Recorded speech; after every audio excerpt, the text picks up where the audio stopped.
사도행전 2장 42절에서 47절 말씀입니다.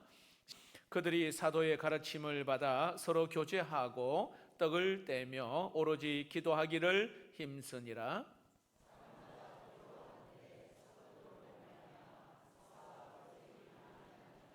믿는 사람이 다 함께 있어 모든 물건을 서로 통용하고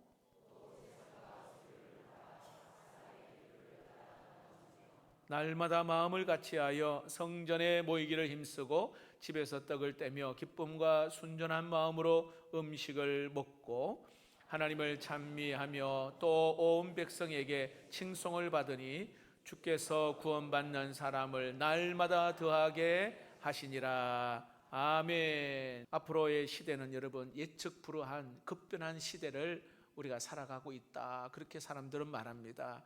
그러나 여러분 그거 아셔요? 아무리 변화되어도 때로는 변하지 않는 몇 가지의 흐름이 있어요. 그 중에 첫 번째는요, 핵가족이 심화될 것이라는 겁니다. 지금 1인 가족이요 30%가 넘었습니다. 점점점 핵가족화 됩니다. 이 말은 다른 말로 말하면 외로워지는 시대가 다가온다, 이 말입니다. 두 번째로 사람들은 자기를 표현하는 것을 상당히 갈망하고 있어요. 내가 뭔 말을 하면 상대방이 내 말을 받아주고 서로 상호 교환하고 공감하는 그러한 자기 표현에 대한 갈망이 많아지고 있다는 사실입니다. 세 번째로는 돌봄이 참 필요하다는 것을, 진정한 돌봄이 필요하다는 것을 사람들은 많이 느낍니다. 이는 사회적으로도 그렇고 영적으로도 마찬가지고요. 관심과 돌봄이 필요한 그러한 시대를 살아가고 있습니다. 자, 이렇게 사람들이 모여 자기를 표현하고 또 서로 세워가며 서로 돌보는 그런 공동체를 갈망하는 이런 시대의 대안이 뭐냐 하면 바로 커뮤니티입니다. 이게 공동체, 소그룹의 공동체가 필요한 그런 시대입니다. 우리 교회의 소그룹은 바로 사랑방이라는 소그룹을 가지고 있습니다. 여러분, 소그룹의 정의를 여러 가지로 표현하지만 저는 이렇게 한번 이야기를 해주고 싶습니다. 한번 따라해 봅시다. 교회 안에 또 다른 교회. 이게 소그룹의 정의.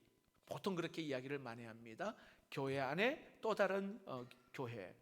여러분, 우리는 모두 교회 안에 소속되어 있지만 서로를 잘 모르는 경우가 상당히 많습니다. 그래서 함께 소그룹에서 마음을 같이 모으고 기도도 함께 하며 한 주제를 가지고 대화하면서 또 다른 하나의 교회로 아름답게 세워가는 게 바로 사랑방입니다. 그래서 어떤 학자들은 이 소그룹을 이렇게 이야기해요. 접촉 가능한 생명 공동체다, 그렇게 이야기합니다. 인원이 적기 때문에 충분히 접촉을 할 수 있는데 접촉을 하면서 이렇게 생명력을 확인해 보는 거예요. 아, 내가 살아있구나, 이걸 경험한다는 것입니다. 여러분, 살아있는 사람은 변화가 일어나잖아요. 살아있는 사람은 뭔가 달라지기를 바라고 뭔가 새로운 어떤 갈망하는 마음들이 있단 말입니다. 그리고 여러분, 그 모임은 적은 숫자지만은 그 자리에 하나님이, 주님이 함께 하신다 말씀하고 있습니다. 마태복음 18장 20절 말씀입니다. 같이 읽어볼까요? 시작. 두세 사람이 내 이름으로 모인 곳에 나도 그들 중에 있느니라. 아멘. 단순히 몇 사람 우리끼리만 모이는 것이 아니라 이곳에 누가 계신다고요? 하나님이 이곳에 함께 계십니다. 그래서 여러분, 우리의 모임은 바로 영의 가족, 영적인 가족의 모임이 되는 것입니다. 오늘 우리가 읽은 이 본문은 바로 초대교회의 처음 교회의 모습을 소개하고 있습니다. 성령이 강력하게 임재하였습니다. 그리고 그 공동체에 성령이 임재하니까 막 쪄낸 찐빵처럼 따끈따끈한 어떤 공동체의 모습이 어떤 모습인지를 우리에게 잘 보여주고 있는 내용이 오늘 조금 전에 읽었던 내용인데, 우리 같이 한번 볼 때에 우리 색깔이 있는 부분은 강조해서 여러분들이 읽어보시면 되겠습니다. 같이 한번 읽어볼까요? 그들이 사도의 가르침을 받아 서로 교제하고 떡을 떼며 오로지 기도하기를 힘쓰니라. 사람마다 두려워하는데 사도들로 말미암아 기사와 표적이 많이 나타나니 믿는 사람이 다 함께 있어 물건을 서로 통용하고 또 재산과 소유를 팔아 각 사람의 필요를 따라 나눠주며 날마다 마음을 같이하여 성전에 모이기를 힘쓰고 집에서 떡을 떼며 기쁨과 순전한 마음으로 음식을 먹고 하나님을 찬미하며 또 온 백성에게 칭송을 받으니 주께서 구원받는 사람을 날마다 더하게 하시니라. 아멘. 자, 여기에 비슷한 내용들 계속 반복되는 내용이 뭐예요? 서로 교제하고 서로 통용합니다. 다 함께 모인다 말합니다. 날마다 같이 한다 말합니다. 모이기를 힘쓴다 말합니다. 음식을 나눠 먹는다 이야기를 합니다. 여러분, 함께 또 같이 이런 내용들이 여기 반복됩니다.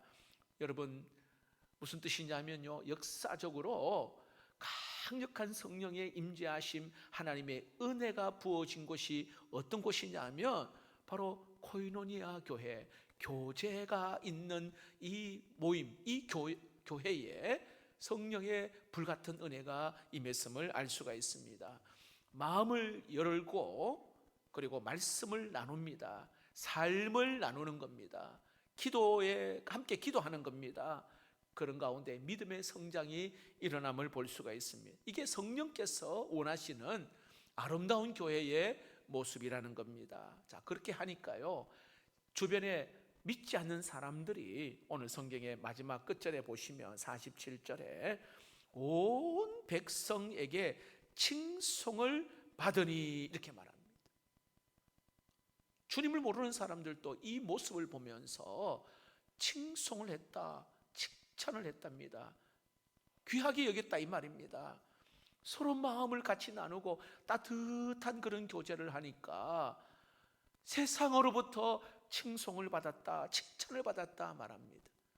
오늘날도 마찬가지입니다. 여러분, 과연 이런 공동체가 있을까요?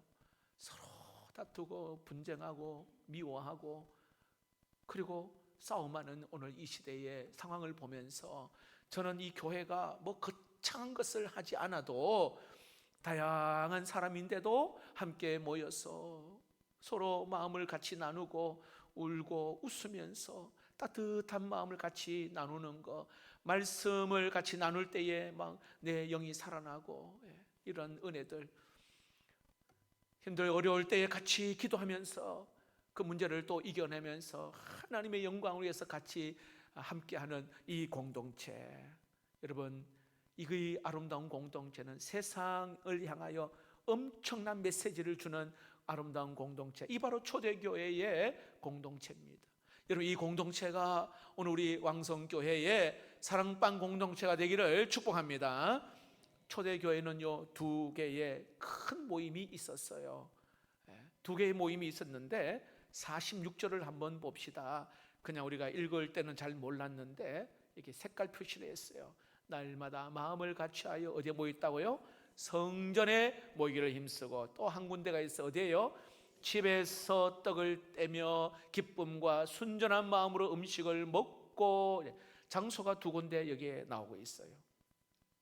다른 말로 표현하면 성전이라는 것은 대그룹으로 이렇게 모이는 겁니다. 오늘 이 자리에 대그룹으로 모이는 겁니다. 그리고 집이라고 하는 것은 소그룹을 이야기합니다. 두 개의 이 그룹이 초대 교회를 딱 받쳐주는 기둥과 같은 역할을 하였습니다. 성전에서 다 같이 모여 예배하고 기도했습니다. 여러분, 사도행전 3장에 보면 제9시 기도 시간에 베드로와 요한이 성전으로 갈새 이렇게 나와 있어요. 그 성전에 가서 함께 기도하고 예배했습니다. 이게 대그룹입니다.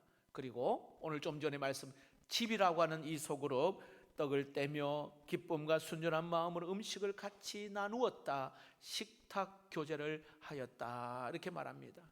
성전에서는 이렇게 모이는 대그룹으로 시간을 정해서 공식적인 모임, 그러나 이 소그룹은 가정에서 아주 자유로운 시간을 서로 이렇게 함께 하면서 교제가 풍성한, 서로 삶을 풍성히 나누는 그러한 소그룹을 말합니다. 결국은 여러분, 초대교회는 이 두 기둥, 성전과 오늘 여기에 가정에서 이게 잘 조화를 이루므로 교회가 크게 부흥했음을 알 수가 있습니다. 제가 한 번은 싱가포르의 CHC 교회를 방문한 적이 있습니다. 소그룹에 참석했어요. 근데 여러분, 소그룹에 참석하는 인원들이 보통 한 20명 정도 소그룹에 참석을 하는데, 저희들이 이제 탐방을 갔기 때문에 거기에 이제 참관을 했어요. 그런데 여러분, 이 소그룹이 상당히 많습니다.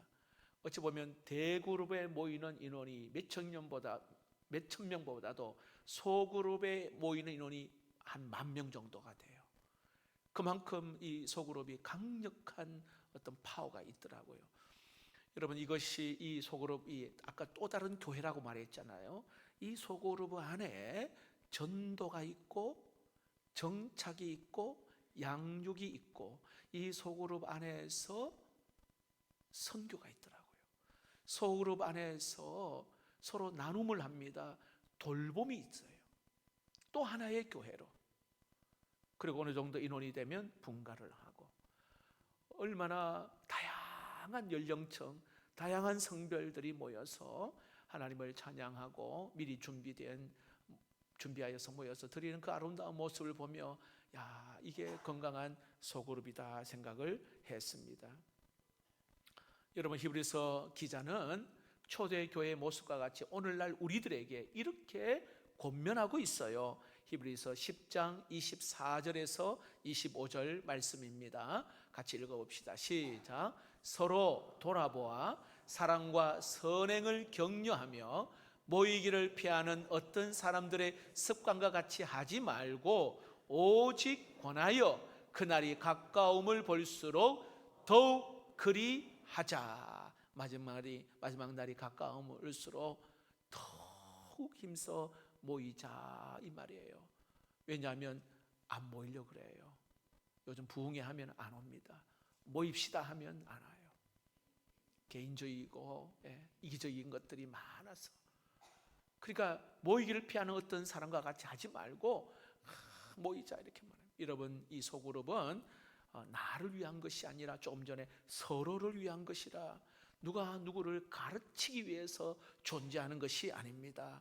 서로 돌보며 서로 격려하며 또 서로 함께 시간을 보내면서 믿음의 성장이 있는 진정한 공동체가 바로 이 소그룹 공동체입니다. 여러분, 타오르는 장작불에 여러분, 장작 한 개비를 딱 이렇게 떼내 보십시오. 금방 꺼져버립니다. 자, 그런데 함께 붙어 있잖아요. 장작개비 함께 붙어 있으며 불이 붙으면서 더 확 타오릅니다. 계속 유지합니다. 우리의 믿음도 역시 마찬가지입니다. 홀로 고립되어 있으면 더 이상 성장도 없고 믿음이 더 약해지게 된다는 겁니다. 여러분, 지난 코로나 3년을 통과하면서 정말 영적으로 고립되어 있고 갈급한 우리의 심령, 여러분 경험하지 않았습니까? 2020년 3월부터 3년 동안 코로나 팬데믹은 우리의 일상생활에 많은 변화를 주었습니다. 가정생활에 변화를 주었고 직장생활에도 변화를 주었고 또 신앙생활에도 많은 영향력을 끼쳤습니다. 저는 코로나를 통과하면서 절실하게 깨달은 두 가지를 같이 나누고자 합니다. 첫 번째는요, 외형적인 그런 종교 활동보다도 내면적인 신앙생활이 정말로 중요하구나, 코로나를 경험하면서 이걸 절실하게 느꼈습니다. 코로나 딱 터지니까 함께 예배 못 드렸습니다. 모임을 못합니다. 봉사도 못하고 선교도 못하고 전도도 하지 못하는 그 외형적인 그런 활동, 종교 활동은 제한받았습니다. 그러나 개인적으로 여러분, 말씀과 기도로 하나님과 독대하면서 하나님과의 영적인 내면의 신앙을 그 시간, 코로나 기간 동안에 잘 유지하신 분은 지금 영적으로 뭐 크게 다를 바 없이 더 영적으로 깊이 있게 하나님과의 친밀한 만남을 할 수 있음을 알 수가 있습니다. 여러분, 크리스찬의 신앙 여정에는요, 두 가지로 구성되어 있는데, 하나는 외적 여정이 있어요. 또 하나는 내적 여정이 있습니다. 외적 여정은요, 눈에 보이는 그러한 여정입니다. 오늘 이 자리에 함께 예배합니다. 함께 교제하고 봉사하고 선교하고 눈에 보이는 활동, 외적인 여정. 또 하나는 내적 여정이 있습니다. 이건 보이지 않는 여정입니다. 그래서 각자가 하나님 앞에 나가서 말씀을 묵상하고 각자가 하나님 앞에 기도하면서 주님과의 소통을 이야기하는 겁니다. 이 내적 여정. 근데 여러분, 신앙생활은 이 외적 여정과 내적 여정이 잘 균형을 이루어야 진정한 건강한 신앙생활을 할 수가 있다는 거예요. 다시 말하면요, 외적인 활동을 이것만 많이 하잖아요. 그러면 나중에 그 신앙이 공허해지게 됩니다. 번아웃이 되는 거예요. 활동을 많이 하게 되어집니다. 자, 반대로 활동은 안 하고요, 내면적인 거, 나 홀로 막 그냥 말씀 보고 기도하잖아. 그럼 여러분, 이 신앙이요, 오히려 더 무기력해져요. 왜냐하면 여러분 아시겠지만 활동하면서 에너지가 생기고요, 함께 하면서 더 힘이 나는 거거든요. 그렇지 못하니까 무기력하게 되는 겁니다. 오래 가지를 못해요. 여러분, 이것을 좀 더 쉽게 설명하면 성경 인물 가운데 마르다와 마리아를 여러분 생각해 보면 됩니다. 마르다, 여러분, 팔을 딱 걷어붙이고는 부엌에 들어가서 예수님을 위해서 음식을 준비했습니다. 열심히 봉사하고 활동을 합니다. 자, 그런데 마리아는 어떠했습니까? 예수님의 발 앞에 앉아서 마음을 열고 귀를 열고 주님의 말씀을 들었습니다. 여러분, 사실 이 두 사람은 별개의 사람이 아니에요. 다 내 안에, 이 두 개의 사람이 내 안에 함께 가야 합니다. 다시 말합니다. 마르다의 영성과 마리아의 영성이 내 안에 함께 만나 같이 가야 한다는 거예요. 예를 들어 철도에 두 이렇게 레일처럼 같이 함께 가야 바른 신앙의 목표를 향하여 갈 수가 있다는 겁니다. 코로나를 겪으면서 정말 이 내적 여정이 참 중요하다는 것을 느꼈어요. 감사한 것은 우리 교회가 코로나 시작과 함께 성전 등불기도 기억나세요? 기억나십니까? 네, 성전 등불기도 3년 동안 다 성전에 자유롭게 오셔서 계속해서 성전 등불기도를 하고 필사도 하시면서, 또 지금은 언제든지 골방기도를 통해 공동체 성경 읽기를 하면서 계속해서 내 내면에 영적인 은혜를 계속 쌓아가는 것이죠. 그럴 때 여러분, 우리의 신앙이요, 흔들리지 아니하고 건강하게 세워가게 될 줄로 믿습니다. 자, 또 하나 제가 깨달은 것은 공동체의 중요성입니다.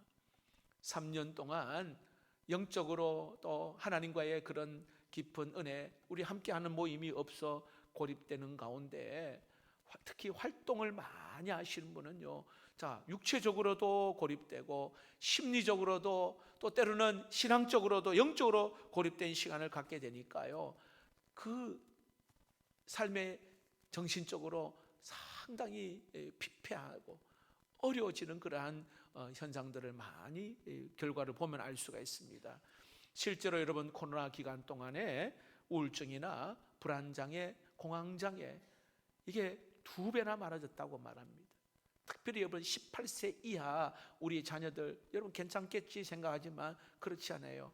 이 아동과 청소년들이 상당히 타격을 많이 받았어요. 얘들은 활동을 하거든요. 움직여야 에너지가 나오는 아이들인데 딱 제한되어 버리니까 이런 질병들이 생기는 거예요. 고립된 게 얼마나 무서운지 모릅니다.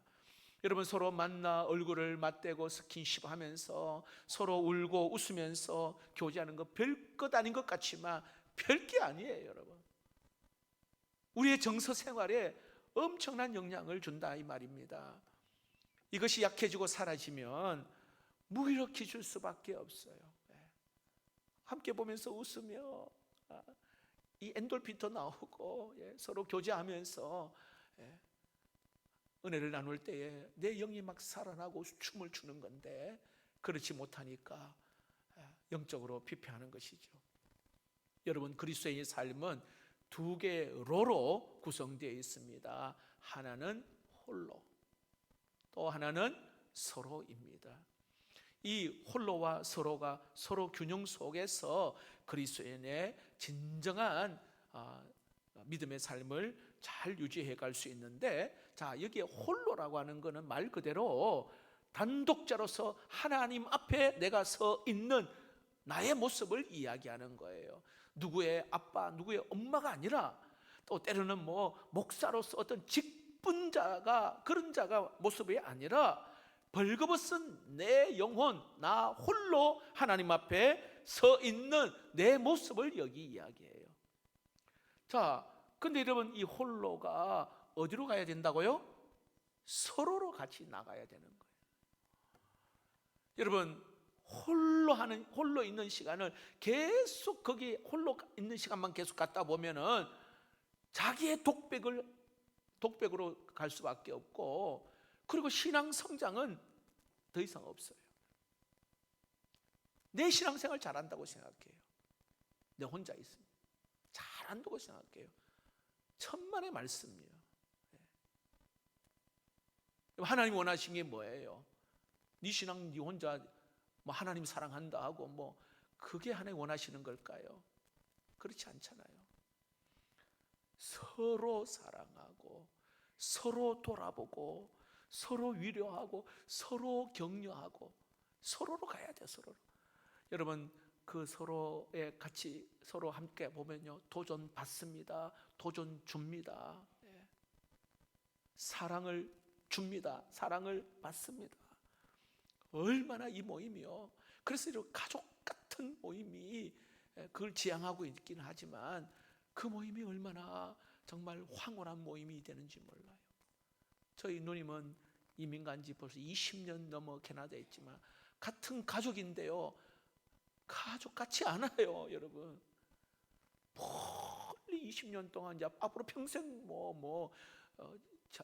재작년에 한 번 왔어요.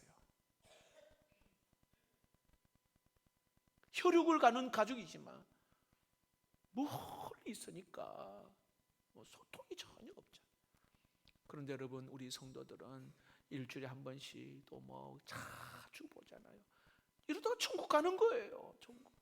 그러니까 우리 함께 이 가족이 또 하나의 가족이란 말이에요. 또 하나의 서로 또 서로에서 계속 여기만 머물러 있으면 안 돼요. 홀로 또 와야 되는 거예요. 하나님과 독대하는 마음으로 내 자신과 하나님과의 영적인 은혜의 친밀한 만남, 이것도 또 필요합니다. 이게 아까 그림처럼 선순환이 되어야 돼요.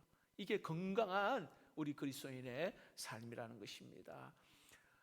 여러분, 이 사랑방 모임, 그래서 이 서로의 모임에 해당되는 이 사랑방 모임은 꼭 있어야 되는 부분이기 때문에 해도 되고 안 해도 되는 것이 아니라 반드시 여러분 이 모임 안에 들어가시면 믿음의 성장, 변화가 있게 됨을 믿으시기를 축복합니다.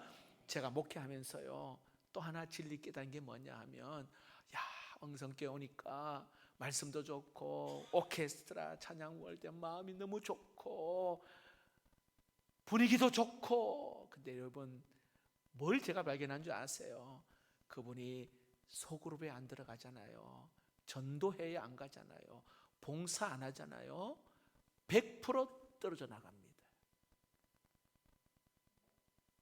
그 소그룹 공동체에 들어가지 않으면, 봉사하지 않으면, 제가 7년 동안 모임 갖지 않고 예배만 드리고 오시는 분도 부부가 계셨는데 결국은 안 보이시더라고요.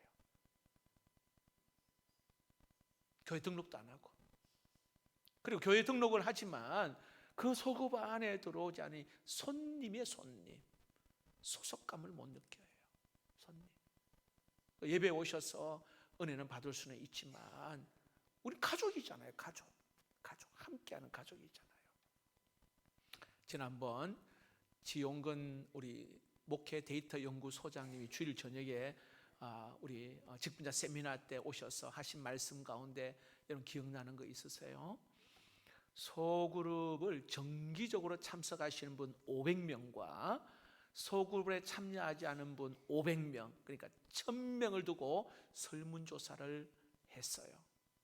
근데 어떤 놀라운 결과가 나타났냐면 신앙생활의 참여도가 2배에서 5배로 차이가 나더라는 거예요.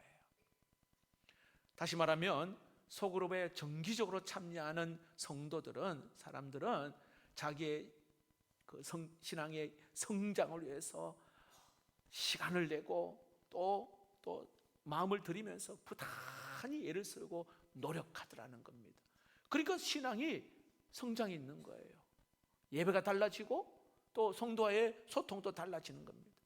그러니까 소그룹 활동을 하는 사람이 삶에서도 더 활력 있고 신앙생활에서도 교회에 아주 중심된 역할을 하게 된다는 것을 통계로 나왔습니다.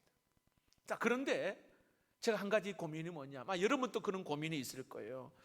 목사님, 소그룹에 나가면 내 삶을 다 나눠야 되는데 마음을 오픈하다 보면 때로는 부끄럽기도 하고, 그리고 나하고 생각이 좀 다른 어떤 그런 지체들도 있고 해서 스트레스 또 받기도 하고 그렇게 이야기하시는 분도 있어요.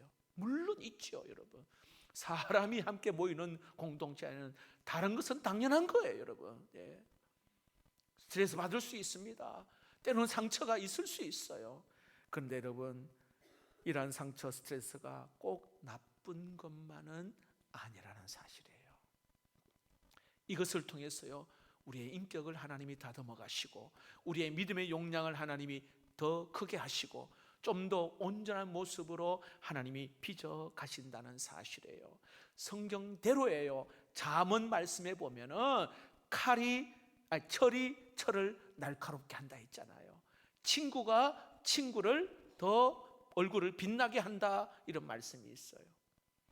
나 홀로 성경 보고 나 홀로 예를 들어 묵상하고 나 홀로 깊은 하나님과의 기도 시간 중요합니다. 필요합니다.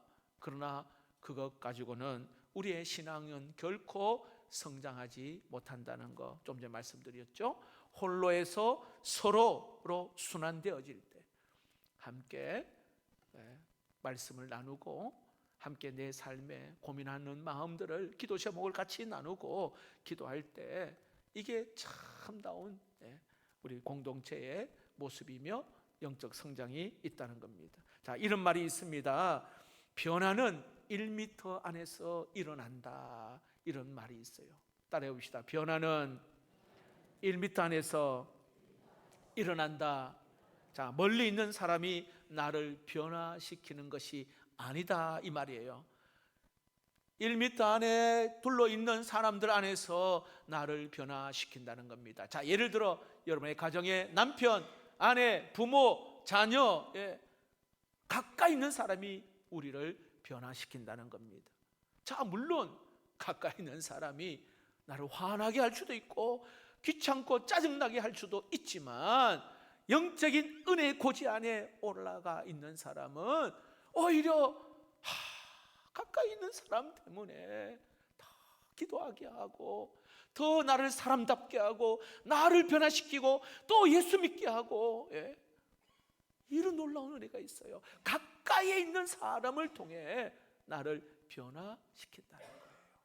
자, 교회로 이야기하면 여러분, 우리 사랑방 모임 1m 안에 둘러앉아 있는 우리 사랑방원들을 통해서 여러분 말씀을 같이 나눠요. 기도하면서 같이 힘있게 기도합니다. 또 내 삶의 아픈 마음을, 상처를 같이 나눕니다. 이 사랑방원들이요, 나에게 큰 힘이 되고 그 구성원들을 보면서 저런 상황인데 화날 수 있는데 화도 나지 않고 입술 관리 참 잘하는구나, 또 도전이 되고 나는 또 그렇지 못한 모습을 보면서 나는 입 다물어야지 또 이렇게 배우게 되는 거예요. 함께 하면서 서로 도전이 되고 도전받으면서 또 기도하는 제목도 생겨가면서 그래서 아름답게 만들어 가는 겁니다.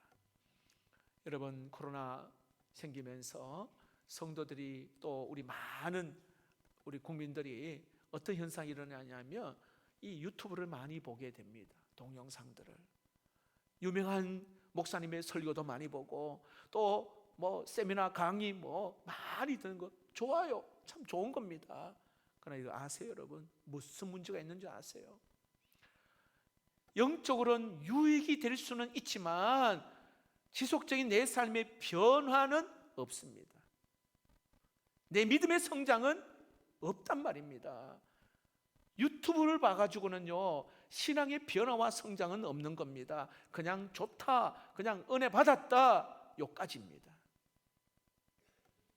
그러나 나의 삶의 변화는 좀 전에 1미터 안에 있는 얼굴과 얼굴을 서로 맞대보면서 성령의 교통 안에서 믿음의 도전을 주고받으며 그리고 따뜻한 사랑의 위로와 은혜를 주고받으면서 철을 날카롭게 하듯이 부딪히면서 더 날카롭게 더 우리를 아름답게 다듬어 가듯이 빛나는 영적인 성장을 가져오게 된다는 사실입니다.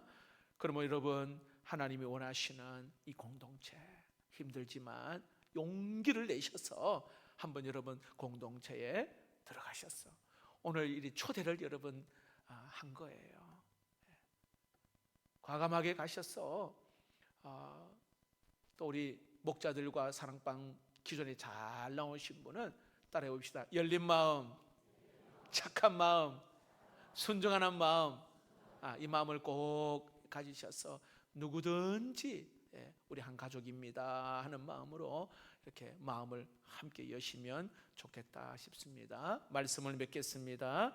오늘 한 분 한 분을 영적인 가족이 우리 사랑방에 초대하고자 합니다. 여기 계신 우리 모든 분들 초대교회와 같은 그런 공동체가 되기 위해서 이 모임에 여러분 참여하시고 또 모여서 여러분의 마음의 아픔을 같이 나누고 기도하고 서로 정말 격려하고 돌아볼 때에 또 하나의 또 다른 가족과 같은 그런 아름다운 우리 공동체가 되기를 원합니다.